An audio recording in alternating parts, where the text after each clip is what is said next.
And well, after that insightful session, let's move ahead and let's quickly set the stage for our next set of presentations coming up. We've aptly called this as the Transformation Series because this segment brings together innovators operating at the edge of possibility. We're talking about AI systems that self-evolve to immersive digital spaces that behave like physical environments, all that and more. So let's get to bring our innovators on stage and let's get to reimagine what innovation looks like. Now, first up, we have with us Ren Ito, who's the co-founder of Sakana AI, and he's about to tell us more about how AI that just grows and not just trains. So with that, over to you, and let's have you on stage right away for your presentation as well. Thank you very much, dear friends, ladies and gentlemen.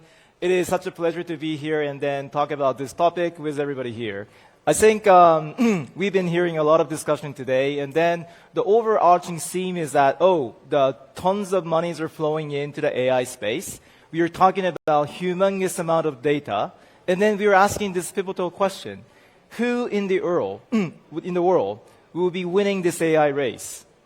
If you're mixing up all those data points, the tons of capital, tons of data, sounds like the answer is very clear. The biggest guy who has the biggest amount of money and the biggest amount of data will be winning the race. Let me today challenge this conventional wisdom. Because if you remember what happened in the past 12 months, I think in year 2025, whenever I'm playing around with somebody else's AI, I was overly excited with XAI last year. And then I renewed my sense how amazing OpenAI is toward the middle of last year. And then toward the end of last year, I saw, Google is coming back. Let's take a look at this. Because humongous amount of energies and the money is flowing into this space. Google, OpenAI, Anthropic, XAI, you name it. Those big guys are playing with a big check. And yet, there is no crystal clear winner yet. Do I want to join this game? Probably no, because I feel like even with tens of billions of money, winner is not yet clear.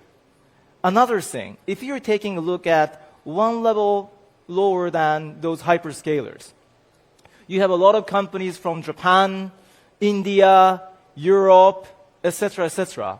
And then, of course, these guys are not yet as high-performing as OpenAI or Google. But what is the difference? The difference, I might say, will be negligible, and the amount of the money we are pouring in is significantly different. Then, this is getting another reason why you're placing too much money into this game.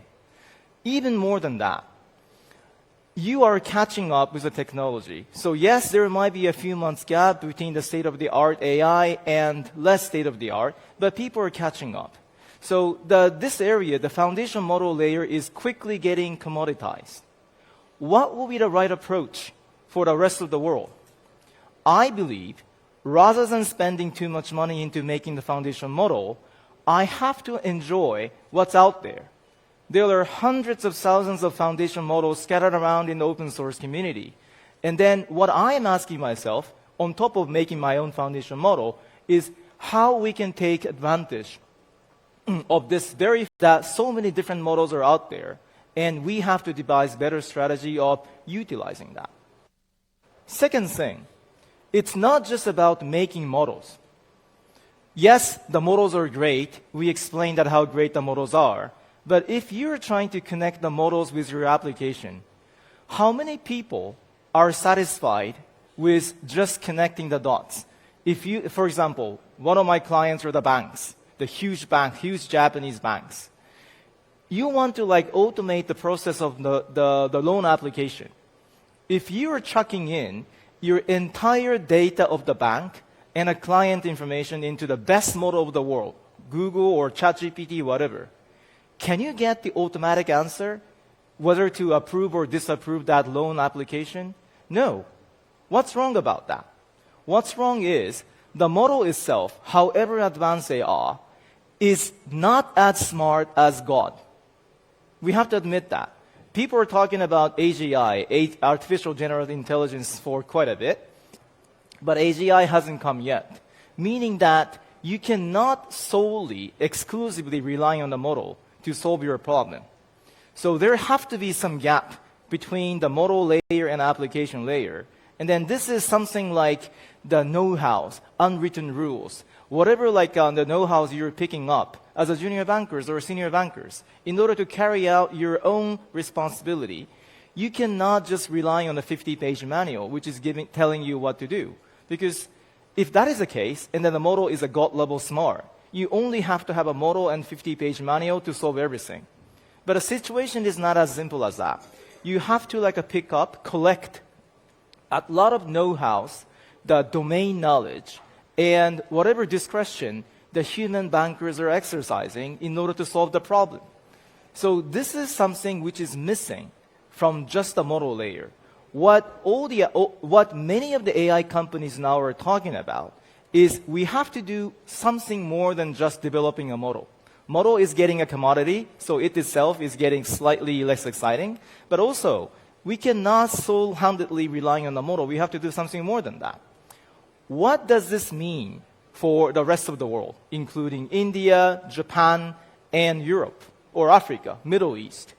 Because the question which I've been presenting here is basically starting as a commercial question. I'm trying to find my own domain. Okay, it's not just doing the foundation model. What about defense? What about financial sectors? But also, coincidentally, this question comes back to the sovereign AI question. What is the area or domains or specialties or added value which are left for countries like India or Japan, which is ability to take best advantage of so many different models. It's a division of labor. We are in a very fortunate situation. You can rely on so many different models.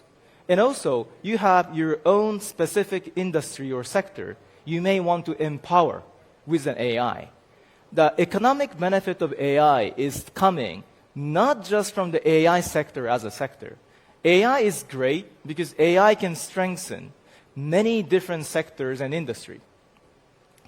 This comes back to the final question of what will be the division of labor between AI and human being. Whenever I'm talking with my clients, they're hesitantly asking me this question. So, by introducing AI, are you replacing human being? No. My answer will be human in the loop. Because in order to effectively develop an AI which can actually deliver the results, you have to learn from the human. I said collecting the know-hows, collecting the unwritten rules, collecting the nuances. You need an input from the experienced human bankers. So yes, human in the loop is crucially important to develop a model or AI solution. At the same time, this has another direction, which is younger bankers can learn from this AI system. In order for that junior banker to be a senior banker, it may take 10 years, 20 years, because the manual is not enough. You have to learn from your day-to-day, asking your client, asking from your senior officers. But by the introduction of some sort of automation of this loan application process, for example, you don't have to bug your senior members or your clients all the time. It's almost like playing the video game or online studying materials. You can accelerate your speed of learning. And then I think this is a crucially important two directions which AI is bringing to the application, to the real industry.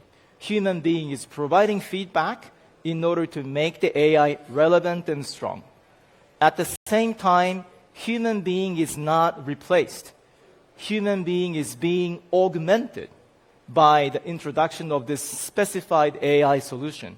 And I think this is where we have to discuss where the future is going in terms of finding our own creative niche as a company or a country, but also as a human being. We are finding our creative niche by understanding that AI is not replacing human being, but AI is augmenting human being in this way and that way.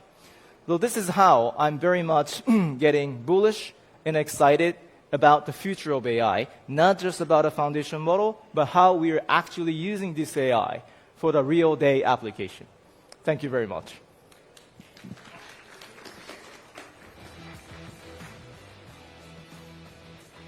Thank you very much. And with that,